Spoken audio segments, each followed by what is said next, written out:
जय श्री कृष्णा दोस्तों, आप सभी का हमारे चैनल में स्वागत है। दोस्तों, आज की वीडियो में हम अहोई अष्टमी की व्रत कथा सुनाने जा रहे हैं। इस व्रत में अहोई माता की पूजा की जाती है। इस दिन स्याऊ माता की चांदी का लॉकेट बनवाते हैं और हर साल उसमें 2 चांदी के मनके डाले जाते हैं। अहोई पर इस माला की पूजा कर 2 मोती बढ़ाए जाते हैं और व्रत के बाद महिलाएं इस माला को पहनती हैं। इस दिन चाकू या छुरी किसी ऐसी चीज़ का इस्तेमाल ना करें जिससे किसी प्राणी को नुकसान पहुँचे। शाम को तारों की छाँव में कथा सुनकर तारों को अर्घ्य देकर व्रत खोलती हैं।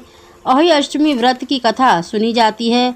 पढ़ने के बाद आखिर में प्रार्थना की जाती है कि जैसे माता ने उनकी संतान की रक्षा करी वैसे ही सभी की रक्षा करे, क्योंकि अहोई अष्टमी का व्रत संतान की प्राप्ति के लिए और संतान की दीर्घायु और उनकी तरक्की के लिए माताएं रखती हैं। अब कथा प्रारंभ करते हैं। बोलिए अहोई माता की जय, गणपति गजानन भगवान की जय। एक समय की बात है, एक साहूकार था जिसके 7 बेटे और 7 बहुएं थी। इस साहूकार की एक बेटी भी थी। दिवाली पर बेटी अपने मायके आई हुई थी। दिवाली से पहले दिए बनाने थे तो घर की 7 बहुएं दीपक के लिए मिट्टी लाने बाहर गई हुई थी। ऐसे में नंद भी उनके साथ चली गई। दिवाली से पहले कार्तिक अहोई अष्टमी को 7 बहुएं अपनी इकलौती नंद के साथ जंगल में मिट्टी लेने गई। जहाँ से वे मिट्टी खोद रही थी वहीं पर स्याऊ सेह की माद थी। अचानक धोखे में मिट्टी खोदते समय नंद के हाथ से सेही का बच्चा मर गया। इससे स्याऊ को गुस्सा आ गया और स्याऊ ने कहा कि मेरे बच्चे को तूने मारा है, अब मैं तेरी कोख बांधूंगी। तब नंद ने अपनी 7 भाभियों से प्रार्थना की कि तुम में से कोई मेरे बदले अपनी कोख बंधवा ले। सभी भाभियों ने अपनी कोख बंधवाने से मना कर दिया, लेकिन छोटी भाभी सोचने लगी कि अगर मैं कोख ना बंधवाऊं तो सासू जी नाराज होंगी। ऐसा सोचकर नंद के बदले छोटी भाभी ने अपनी कोख बंधा ली। उसके बाद जब उसे जो भी बच्चा होता वह 7 दिन बाद मर जाता। एक दिन साहूकार की स्त्री ने पंडित जी से को बुलवाया, पूछा कि क्या बात है, मेरी इस बहू की संतान 7वें दिन क्यों मर जाती है। तब पंडित जी ने बताया कि उसकी कोख बंधी हुई है, तुम काली सुरही गाय की पूजा किया करो। उन्होंने बताया कि दरअसल काली गाय स्याऊ माता की भाईली है, वह तेरी कोख छोड़े तो तेरे बच्चे जी जाएंगे। छोटी बहू ने पूरी लगन से गाय की सेवा की। वह गौ माता के उठने से पहले ही वहां साफ सफाई करके जाती। एक दिन गौ माता बोली कि मेरे जागने से पहले कोई रोज मेरी सफाई कर जाता है, सो आज देखूंगी। गौ माता खूब तड़के जागी तो क्या देखती है कि साहूकार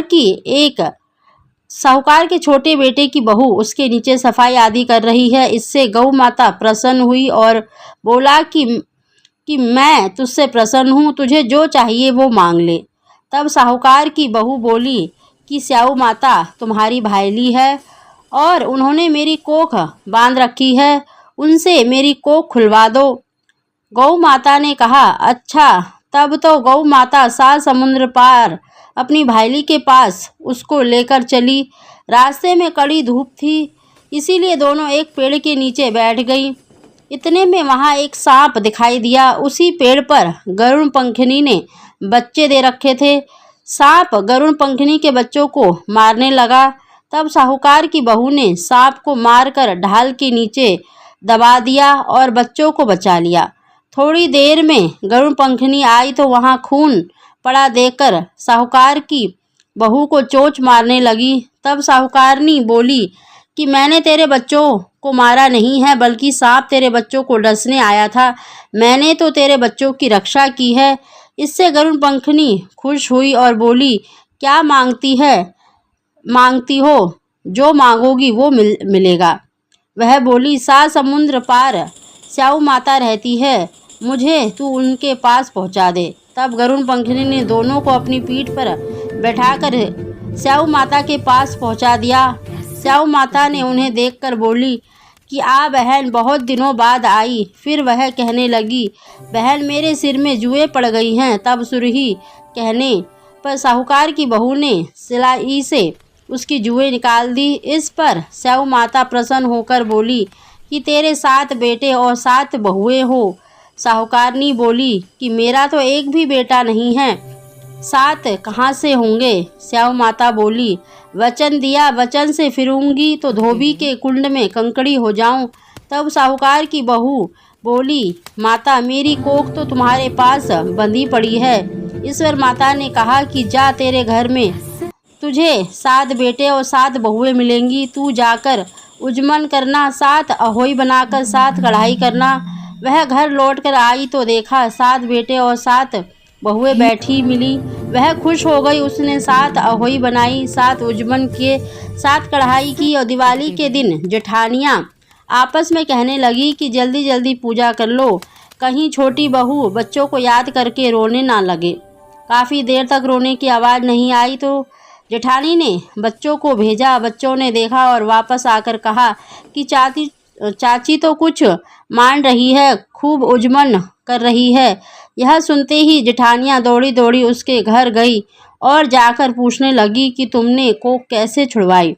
वह बोली, तुमने तो कोख बंधवाई नहीं, मैंने बंधवा ली। अब स्याऊ माता ने कृपा करके मेरी कोख खोल दी है। स्याऊ माता ने जिस प्रकार उस साहूकार की बहू की कोख खोली, उसी प्रकार हमारी और सभी की कोख खोलें। कहने वाले तथा हुंकार भरने वाले और परिवार की सभी की कोख खोले, सभी को संतान की रक्षा हो, संतान की प्राप्ति हो। बोलिए अहोई माता की।